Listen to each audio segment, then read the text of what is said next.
Today on the Idiot's Guide, we're talking about the joy of adulting, exploring the fun and freedom that comes with adulthood.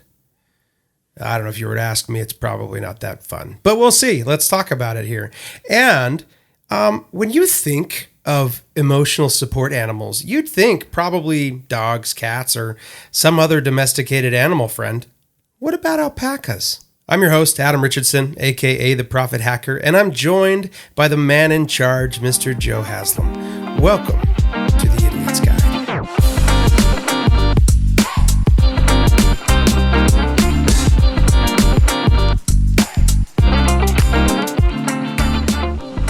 All right, everyone. Well, thank you for joining us here today.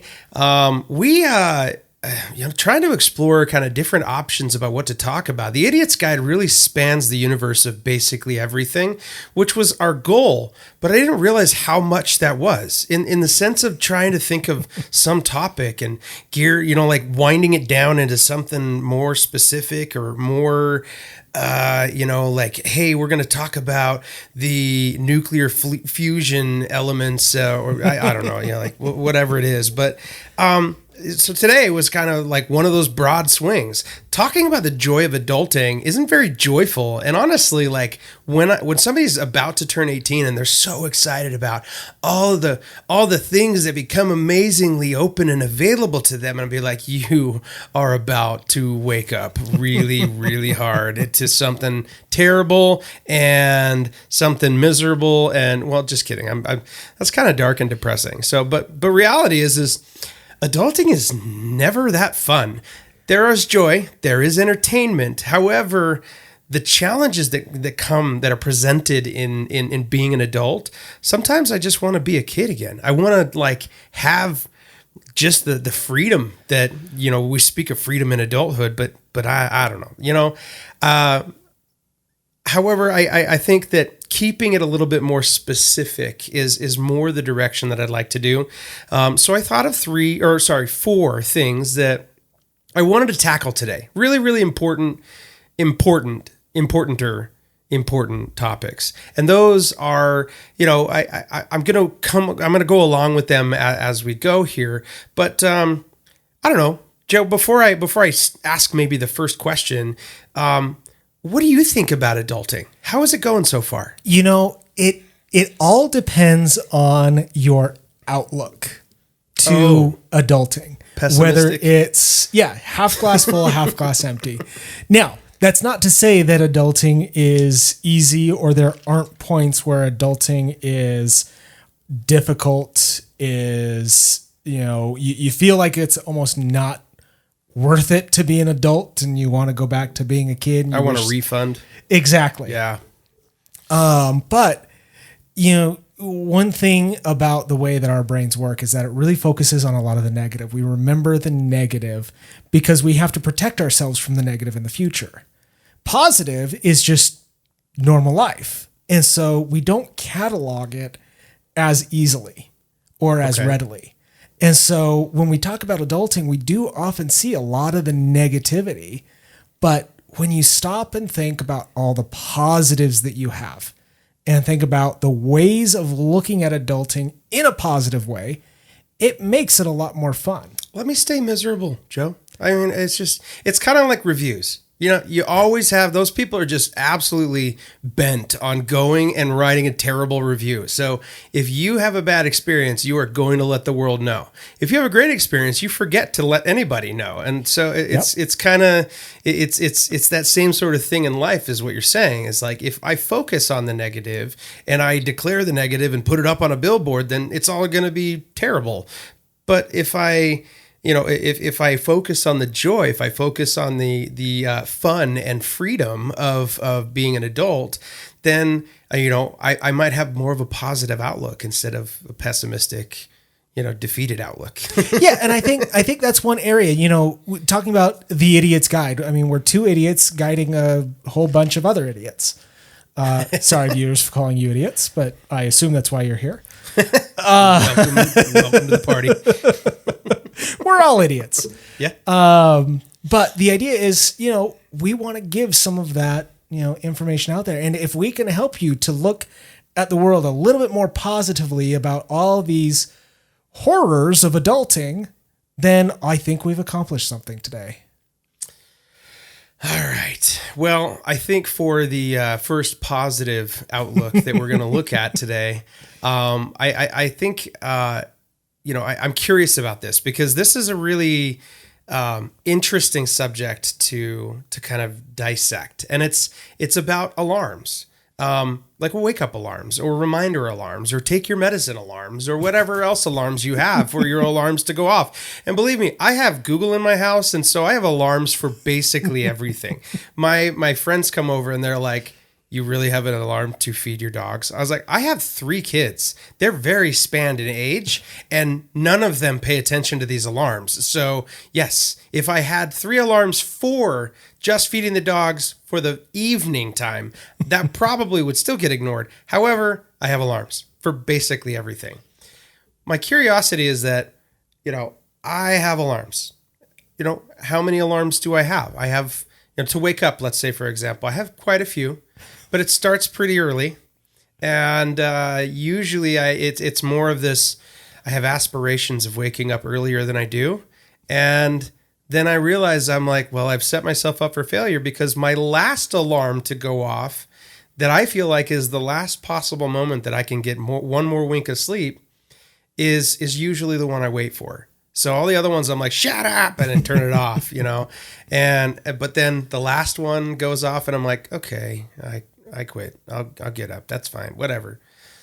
But I also have 3 furry alarms at home that also help with that. But I don't know.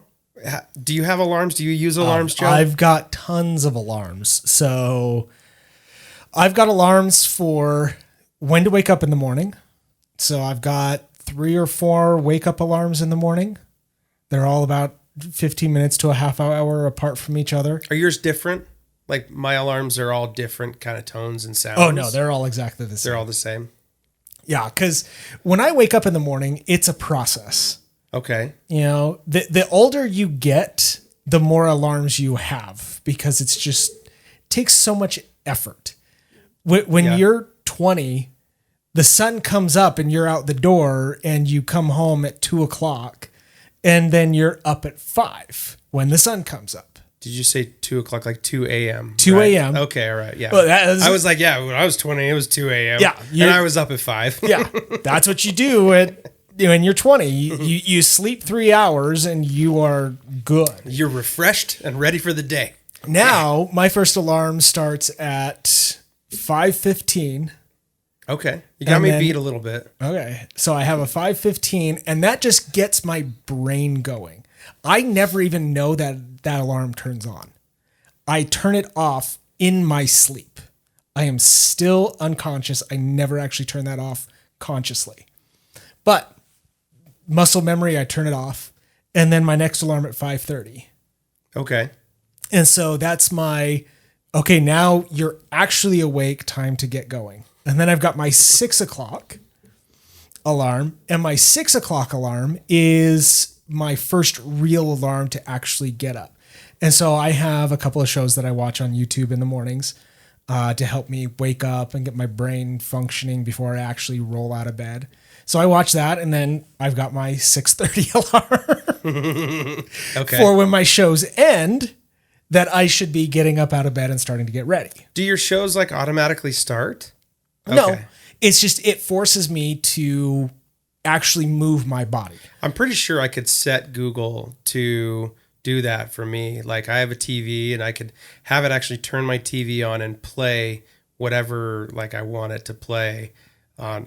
I don't know. Maybe that's a little too smart. It's too high of expectations for, what they call artificial intelligence. Yeah. Well, one of the reasons I watch the shows is because it's so hard to get the body moving when you get up in the morning. And so to reach over, grab my phone, moving my arms, moving my body, just kind of starting that. I was so hoping you were going to talk about like jazzercise or typo. Yeah, right. No one who sees me ever confuses me for someone who does that stuff. No, I reach over, I'm actually doing something with my body, and that helps, everything to really start getting going. So I've got my conscious wake up alarm, I've got my physical wake up alarm, and then I've got my get out of bed alarm. Okay. And then I get going so I can get out the door, get, all the stuff done, hopefully in the office between 7 and 8 sometime. And so it's, that effort of, putting that in. So that's just my morning alarms. And then I've got all of my, again, the older you get, the more pill alarms you have.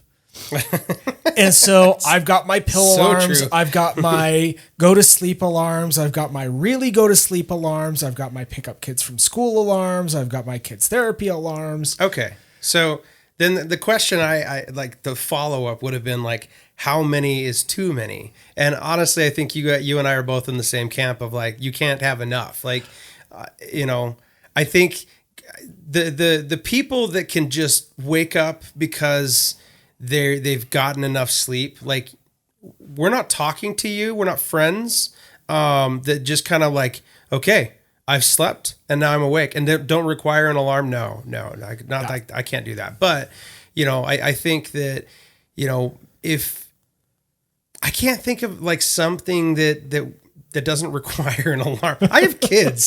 Like that's the biggest thing for me is like, if my kids weren't there, then it doesn't necessarily require an alarm because I'll remember this stuff. But every once in a while, it's really good to be like, oh yeah, I should probably set an alarm so that, like this is the point of my day where I start powering down or something like that. Or, or the point in my morning where I should be getting going for the day. Or take my pills. Yeah, exactly. I think there is a point of too many alarms when you start ignoring your alarms because there's just too many of them. But that's realistically, true. Alarms, the way that I see them, is to help you adhere to a routine. Yes. And so it's not necessarily that it's an alarm to, hey, there's something coming up. It's just a reminder that this is part of your routine. And honestly, personality-wise, this isn't just speaking for me, but this is speaking for Good Time Management. Ask good old Franklin Covey for this. But it is the better you are at holding a routine and maintaining that routine, the better you will have time for the things you want to do. So if you don't think that having an alarm for just the regular motions of your day doesn't, you're one of those, I just go by whatever fire starts or whatever spontaneous event happens. Like, that's a really stressful way to operate. And honestly, you have no ground in a grounding happening. And so, it's highly, highly, highly character building recommended to have some kind of consistent schedule and set those alarms so that you keep on that. Yeah. So I think if you're using your alarms, not to actually, alarm is a bad word because it makes it sound like emergency. Yeah. But if you have your alerts that are coming up just so you don't get distracted. I am so easily distracted. Anyone who's listened to this podcast knows how easily distracted I am. But it keeps you from being too distracted on other things and really grounds you and brings you back to your routine. If you're using your alarms like that, I think that's the perfect use of alarms. And it helps in the entire adulting process to make sure that you're keeping that routine. Now, you can overuse or underuse your alerts, but I think using them in the right way to keep that routine, keep that schedule, that's the best use of alerts. Yeah. And if it means you have 100 of them, great. If it means you have 10 of them, also great. If you only need one, I hate you, but that's great for you. And if you don't need any, we're not friends. All right. So on to the next one. How often should you get a haircut? This one's hard for me. Okay. So haircuts are really, really bad for me. I like my hair short. I'm also balding. And so it's... So the shorter, the more revealing things are. It is, but the longer it is, the more it looks like I have a comb over. And so I really don't like that look either. But going and getting a haircut, I am high functioning autistic. And so being in that environment where someone is touching your head yeah, and trying to have a conversation with you and you've got all of these people around you watching what's going on, whether they are or not. It's where do you go? You're at like the barber school. You're like, yeah. Right. All right, Javier, Everyone's do experimenting. this. Watch Javier cut Joe's hair. You know, like, I don't know why Javier is his name, but that's who I chose for the name. Yeah. But no, it's just really, really hard for me to go and get a haircut because of the environment. So I usually end up waiting way too long to go and get a haircut, and it's usually every 2 to 3 months. And then by then, my hair is definitely in need of a haircut. So the answer to that for me is definitely no longer than 2 to 3 months. Okay. Actually, the last time I was in, which was only a couple of weeks ago, the hairstylist actually did tell me that she recommends people come in. Yeah, hairstylist. I get a buzz cut, but Sure. you know, Everybody has their preferences. I've tried going to like, barber shops and getting it from a barber, but the haircuts that they do when I ask them to cut my hair, they end up like military buzz cuts. I don't like that look on myself. It's too Bart Simpson for me.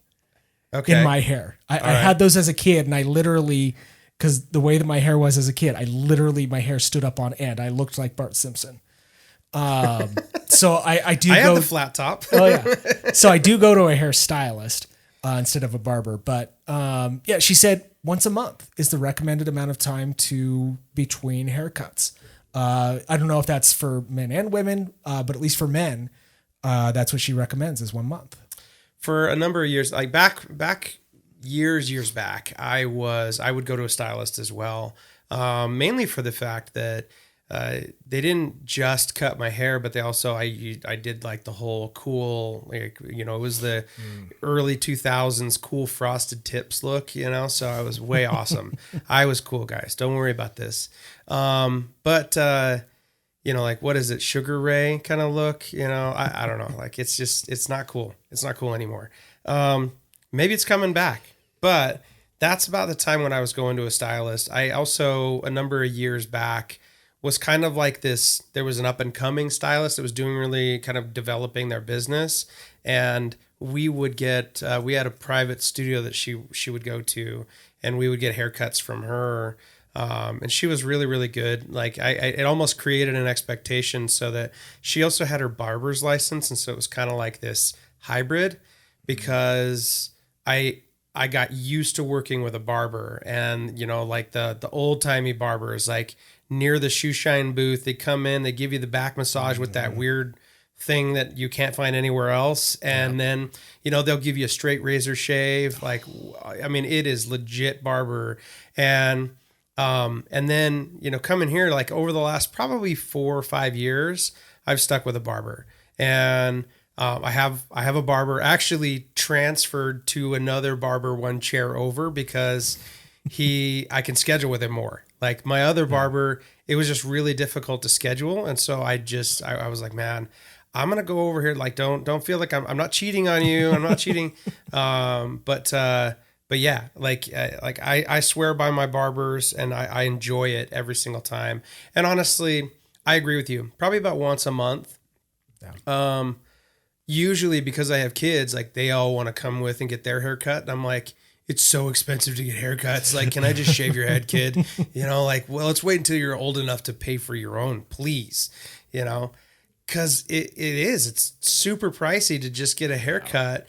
And I've done go to the barber school, which is a terrible idea. Probably would give you a panic attack. I did it once before. Never again. Yeah. So, I mean, honestly, how often you should cut your hair, as often as you feel like is healthy for you. I think that's probably the best bet. Some people, like if they have longer hair, they may not have to go as often, but they also, you know, long hair cared for with good maintenance is great hair as well. So, you know, it's everybody's kind of best bet. But if you ask your stylist, I ask my barber, it's usually about once a month. Yeah. When I was younger, I was able to get away with it because I had such nice hair when I was younger. Oh, I miss my hair. No, I had the flowing locks. I had the long hair. They'd have to take the thinning shears to it because it was so thick It was like and Fobby fine. Joe. Oh, it was. Fobby Joe. Oh, That's what I I'm had gonna it call you down now. to about That's your new nickname. mid neck. It was. I loved my hair when I was younger because it was just awesome. But yeah, and now I can't. I can't go to the barber once a month just because or the stylist just because it's too much for me.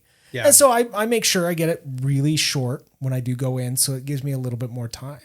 And so just to your point, go in as you can, and recognize, if you're not comfortable there, that's okay. Wait a little longer until you can psych yourself up to go, Close your eyes. There are a lot of techniques. On the that movie you can Big do. Daddy, he wears glasses and he there you pretends he's invisible because of that. I don't know if that works, but Yeah, I mean, cutting your hair, it's kind of a requirement of adulting. Yes. But there are ways to make, or if you've got really nice hair, grow it long. Yeah. Years ago, I grew my hair out and I got so many compliments. My wife hates when my hair is long. And like even right now, it's a little bit long, but I wanted that length because I'm balding in other spots. So I'm like, I'm just going to grow it where I can, and I don't know. It's getting to that point where the wife is going to have a problem with it here soon. But back in the day, man, like I got so many compliments when I took care of it. Like they were, oh my gosh, your hair is so amazing. And I'm like, well, thanks. I appreciate it, But I tried growing my hair long about 4 years ago. Yeah, I stopped after a couple months because it just was not good. I don't have the that patience. stringy, balding. For the hair I had when I was younger, there is no way I could grow it long now. No way. All right. So when the weekend comes around, this is kind of one of those things I think that gradually progresses. What's better? Busy plans or no plans? That's a hard one for me. And I say that because if I don't have any plans going on, so like Father's Day, Okay. I didn't do anything all day. And I just sat in my recliner chair and I played video games all day. That sounds fun. It is, except that I got no sunlight. At the ends of those days, I always feel worse because I got no sunlight. I didn't get any exercise. I didn't get anything done except play a video game. Now, it was fun, relaxing, but at the end of the day, I just feel so unsuccessful. Yeah, I think that's where my head was going, was like, you didn't complete anything. It was just kind of this revolving circle of spawn, die kind of stuff, whatever you do. But at the same time, I think there's a balance because over the last month or so, I've been doing prepped meals for my household. So we've got 6 different meals that we do, and we just prepare them. We put them in little prep meal Tupperware type things. That's cool. And so I cook basically an entire week's worth of meals because every one of my kids are picky eaters. And so if I'm making dinner on a normal night, I'm making 3 different meals for everyone. And so it's better. And it's not just picky eating. They've got allergies and different things. And so this is, so by cooking all those meals on Sundays, I spend probably about 6 hours on Sundays cooking just nonstop all those meals. And then I don't have to worry about it throughout the week. They just grab it out of the fridge, whatever they want for that night, spaghetti, chili mac, burritos, whatever it is, toss it in the microwave. They've got dinner. Yeah. They've got lunch too. I make lunches and dinners so that everyone's got it. It's summer, so got to have the lunches for the kids at home. But those days when I am cooking that nonstop, at the end of the day, I'm just drained and I feel like I've wasted my weekend because then I go to work on Monday. And so for me, you it's need hard. a weekend after your weekend, that kind of weekend. Yeah. I know that. You know, Saturdays I'm out mowing the lawn. Right now we're putting up a pool, so I'm digging out the spot for it so we can make it all nice and fancy. And Sunday Nice. I'm cooking all the meals and it's hard, but I think the right thing is finding a balance so Okay. that you have not a full schedule, but still something scheduled for at least a majority of the day. I think, I would make the distinction between the normal things that I do on a weekend. Okay. So like if I'm, I want to make sure that if my yard needs to be mowed, I mow my yard kind of stuff. Or, I have a garden, so I tend to my garden, or I have a project that I've kind of slowly been doing honeydew kind of stuff, and those things are just kind of in the mix of everything. But and usually I try to at least touch bases with something each weekend. But then I also enjoy the fact when I have a chance to do more of that than I have with a whole weekend where it's just full of, big events. And so I'm spending most of my time preparing, like, let's say, Father's Day was just recently. And so, that's a good example of this is Saturday and into Sunday, my family, we spent all of our time preparing our house because we were hosting a bunch of dads that came over, and I did tattoos in my kitchen. So, I had kind of a big event happening in my own house. Well, that was a whole weekend of it going and going and going, so that by the time we're done on Sunday night, it's late. My kids are going to bed late. Monday is a hard wake up. And so it's one of those where it's like, that weekend was amazing. It was fun. And we had planned for that. But, coming into this next weekend, and I'm like, the kids have some birthday parties to go to, but besides that, I just get to like look at maybe I'll work on a vehicle in my driveway, or, I got a project I want to finish up, and, like there's always a list of things to do, but it's one of those where I don't really have a direction. Like this weekend, we will climb this mountain, no, I kind of look forward to that. And personally, the more I'm adult, and now I'm adult more than I've been a kid. So I'm at that point where I kind of look forward to those weekends without like a big event or a big plan to it. It's more relaxing. It's kind of on my own terms.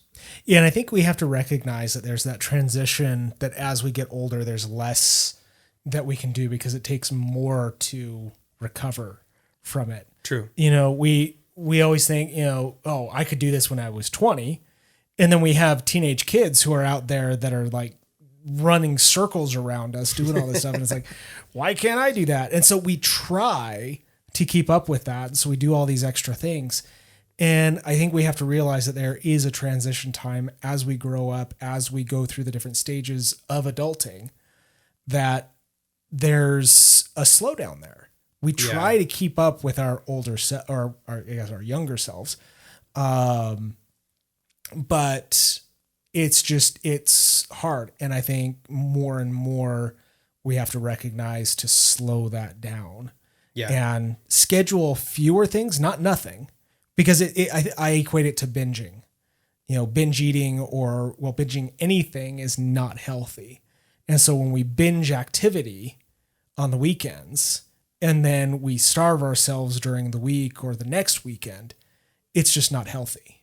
Right. Because we go from this super high activity, no relaxation, to this all relaxation, no work. Neither one of them feels good. Yeah. Finding that right balance between those is, I think, where it really comes in. So lately I've been getting up earlier on Sundays to do the cooking so that I have 3 or 4 hours on Sunday night to just relax. Yeah. And so get that in. On Saturdays, I come into work for a couple hours, do some yard work. I'm usually done around 3:00. Lots of intense yard work. So I usually need like an hour or two to just cool off after that. And then in the evening, it's like we do some fun family activities or things like that. I've got some hobbies. I build little, what are those? The metal puzzle things.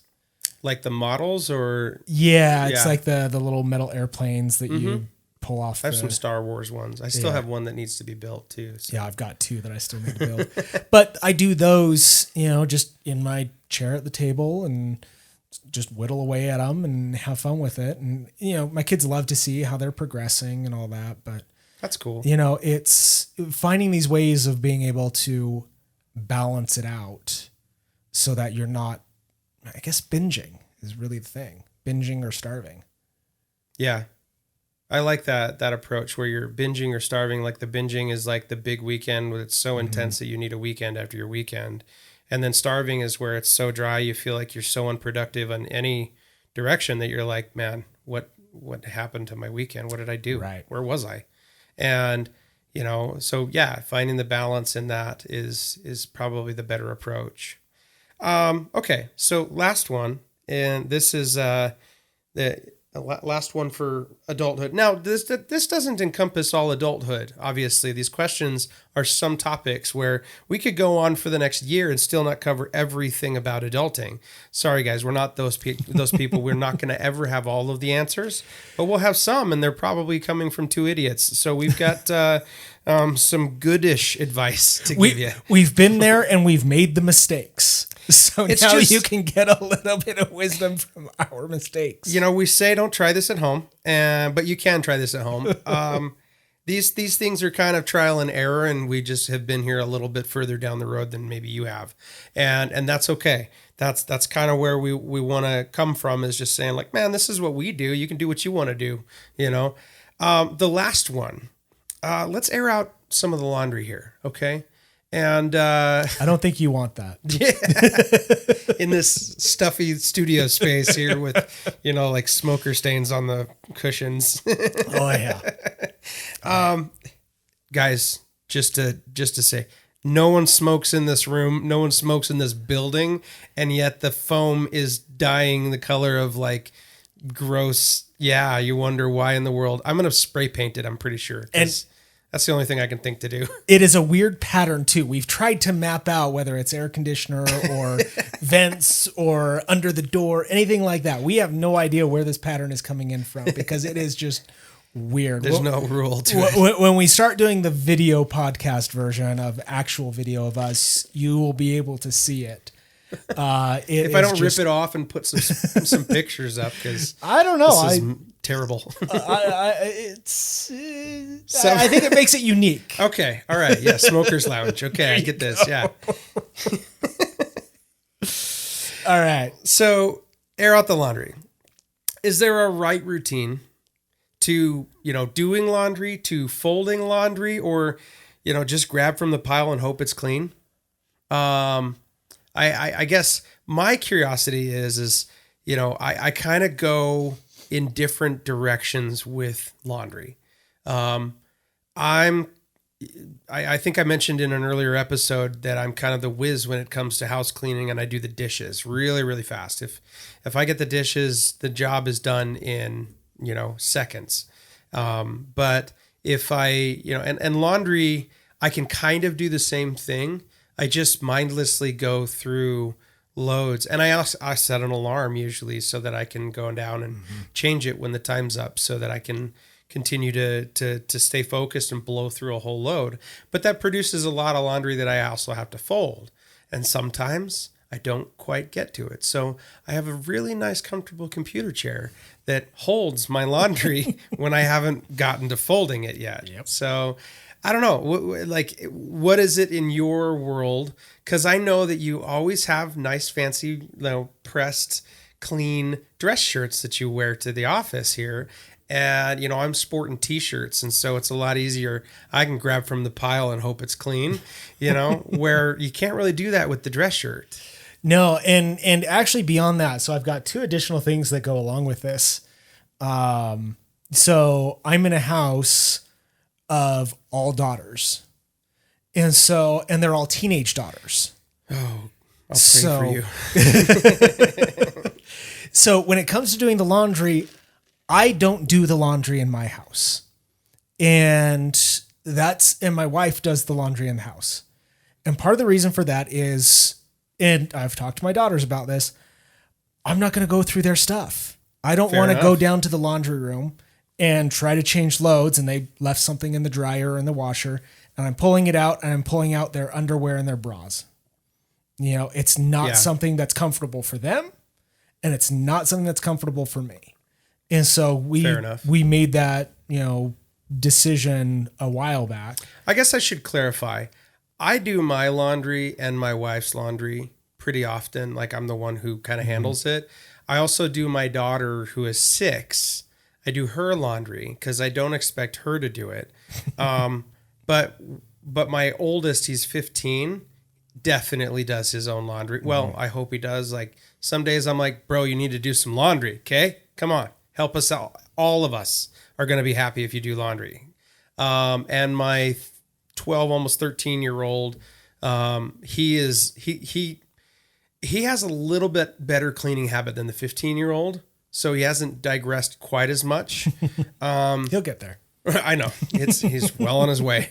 But he usually recognizes, he's like, well, I got, more of his is like, I don't have any clothes in the drawer. I better do laundry, so at least he doesn't go like, this one smells safe.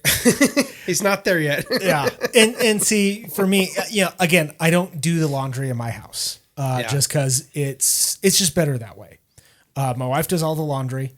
And even when it comes to folding the laundry, because we never know if one of the girls' stuff is going to be in our stuff. That's fair. And so my wife even folds the laundry. Because again, it's just, no one wants that. Mm-hmm. I am literally the only guy in my house. So I have 2 older girls that have moved out. I've got 2 teenagers in the house right now. Our cat, our dog, and our steak are all female. Oh, man. I was going to say, like, get a cat that's male, but that would be a bad idea with a female cat. I am quite literally the only male in my house.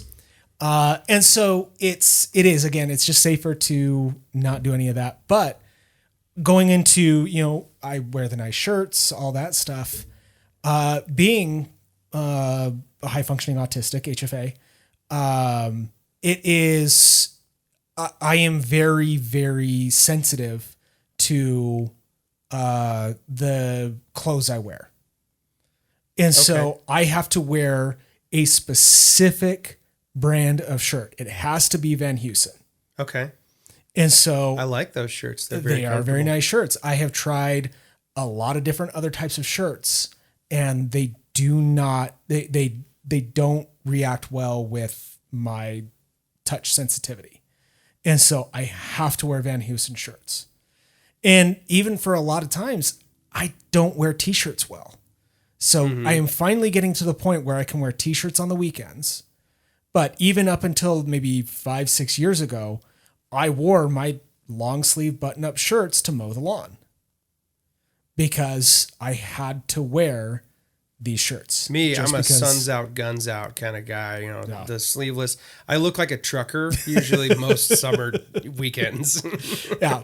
Now, the other side to that, so I wash these, they get washed every week. I do iron them. Unless anyone in the family is really nice to me that week.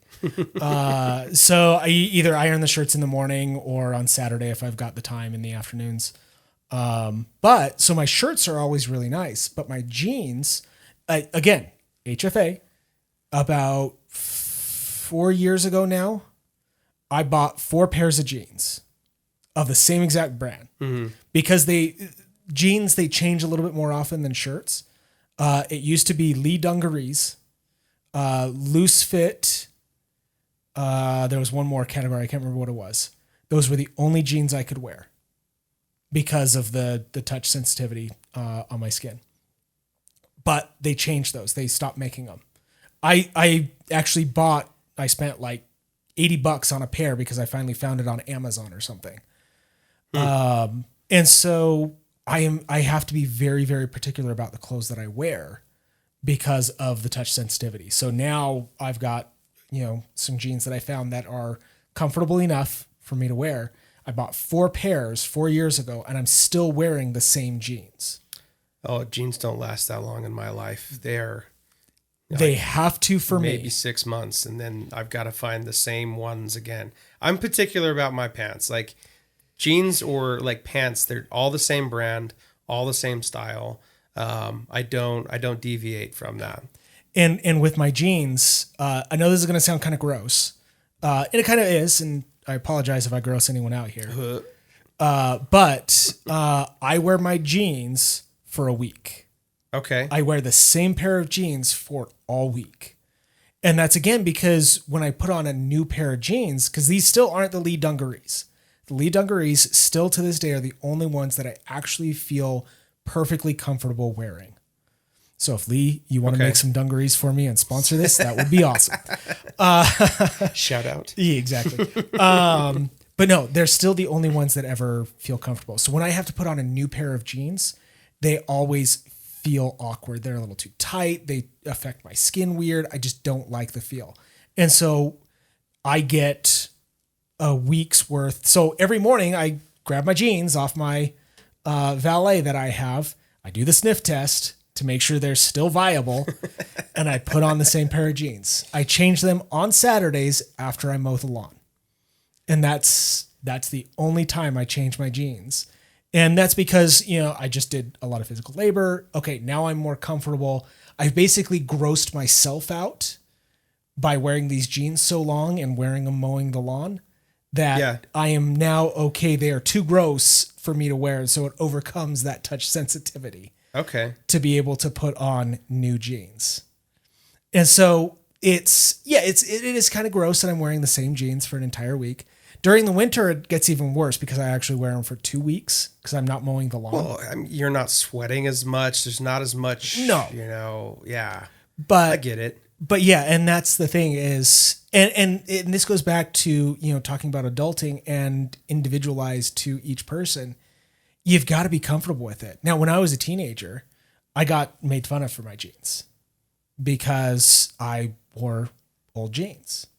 And I would come up with different excuses and whatever because I was a teenager. Mm-hmm. But it was a big thing, people making fun of me because I was wearing dirty jeans.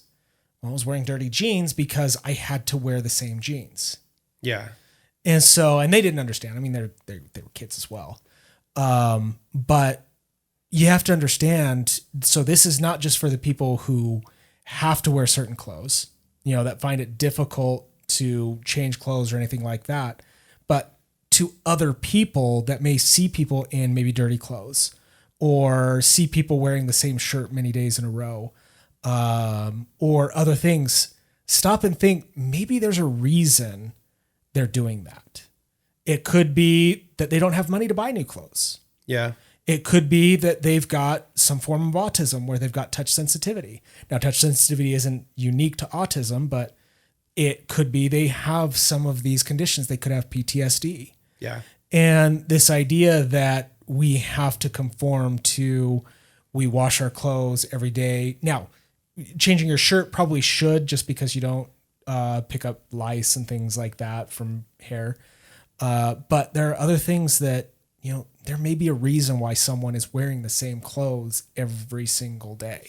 Well, my and that's son part is of very adulting. Much, my son is very much like that. Like, with him, he will pick an outfit and outwear that outfit. And so, and oftentimes we will get outfits that are the same exact thing. Like whether it's a black t-shirt and gray sweatpants, like jogger sweatpants, and he will wear that one. And then we have to get the exact same kind so that, for a while it was all orange. Everything had to be orange. And I'm like, okay, that's really difficult to find. Just so you know, especially like anything beyond, like if you want, you have to shop in the construction area for orange, and then everybody calls you a traffic cone. He moved out of that phase, which is good, but now we have a whole bunch of orange that he doesn't wear anymore. So, but he had now it's black hoodies or black shirts and the gray jogger pants, man. Like those are his jam, and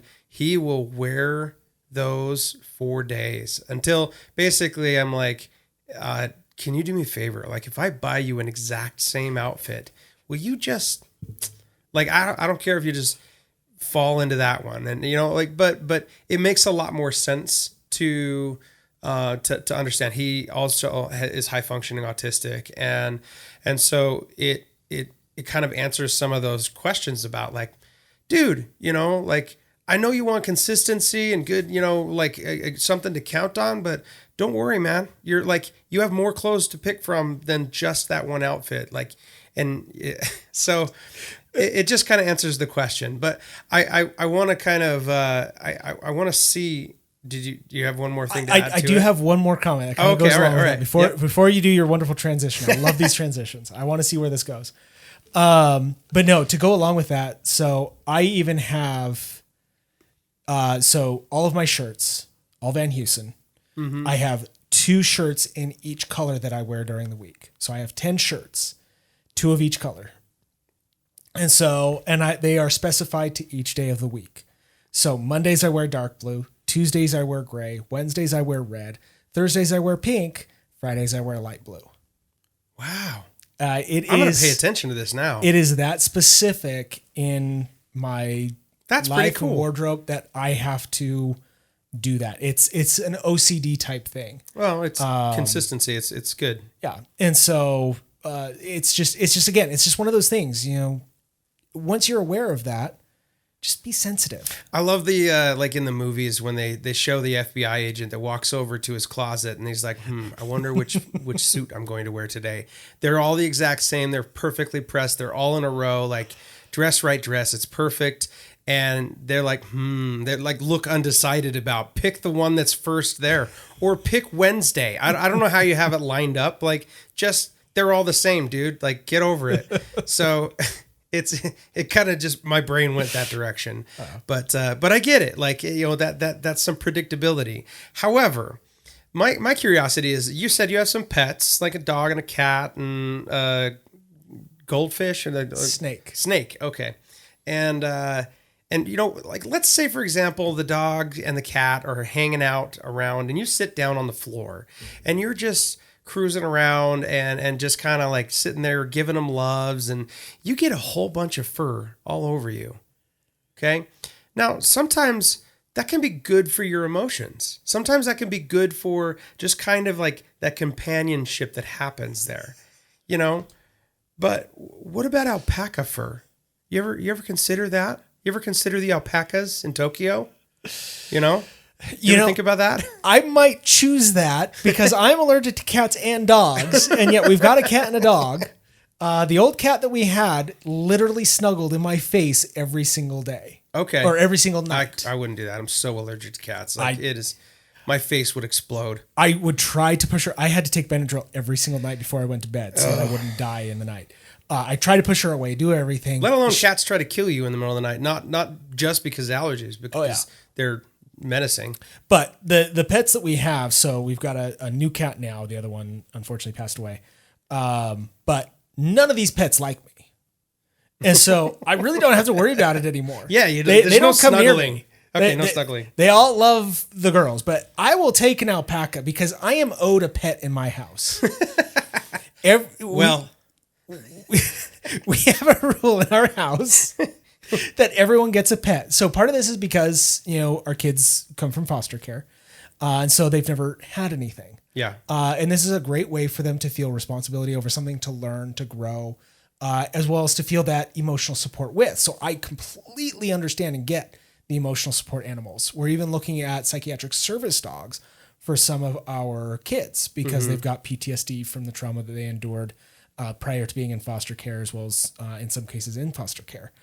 And even the snake. The snake is an emotional support snake for one of my kids because... Is it like a boa constrictor? It's like, oh, I love chokes. It's a California king snake. But yeah, it is a constrictor. And that constriction, that pressure they've shown actually does make you feel better. Now, around the neck, maybe not, but it allows them to feel that control, that connection. And so I don't have a pet. Yeah. So I'm interested in hearing this because I may get myself an alpaca. Well, these ones are taken, Joe. Okay. In Alpaca Land, it's a petting zoo in Tokyo, are 2 well-trained emotional support alpacas. And I don't know if they're necessarily emotional support. I deemed them that because of the fact that alpacas are usually really timid, super shy, and if you get too close, they're going to spit on you. Like that's all they do is just defend their space. Like this is the bubble. You've now invaded the bubble. So, like that's an alpaca. So knowing that these ones are at a petting zoo called Alpaca Land, like all of that is wonderful. Like it's just not something that you would find. Yeah. But these two, they're trained. They've been familiarized with, interacting with the public. So much so that they actually, they enjoy daily walks through the downtown neighborhood in Tokyo. So like, imagine like you're cruising along and these two alpacas are just cruising along, crossing an intersection with you. And oh, hey, Al, how you doing over there? And alpaca. Al the alpaca. I don't know. These ones they're especially groomed. So they have like poodle haircuts. Oh, okay. And for the reason of this, like it's about 1,000 yen, so that's about $7 for 30 minutes.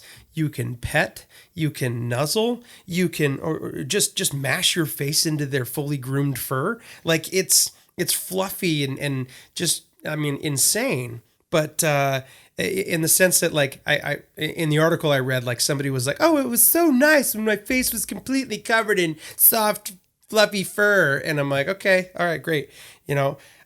I like the idea of, taking my 30-minute lunch and going and stuffing my face into the fur of an alpaca. However, the only downside of that is probably afterwards I'm going to have to take a Benadryl and take a nap because I will be like puffed up like no other because of the allergies of that animal fur. Like it's crazy because I have dogs and I'm not allergic. I have a couple dogs that, it depends on how much dirt they got to play in the backyard, that kind of stuff. Sometimes they'll get a little dusty, but other than that, like I can nuzzle them and not have an issue. I get near a cat and it's a whole different story. I get near horses and it's a whole different story. So I imagine alpacas are, I don't know if they're I didn't check if they're hypoallergenic, but like I don't know if alpaca spit is something I should be worried about. But that's interesting.